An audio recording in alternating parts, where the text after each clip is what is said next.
এসডিএমে যখন গাড়ির পারমিশন যাই তখন কমলপুরে ফিরার পথে আমার বাড়ির উদ্দেশ্যে যখন রওনা হই তখন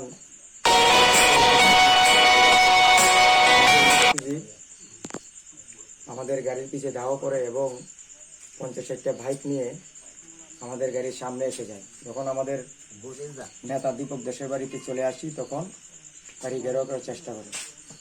আমরা বুঝতে পারি ওরা বিজেপির মদতদাতা, ওরা মানুষকে প্রাণী মারার জন্য ষড়যন্ত্র চলছে।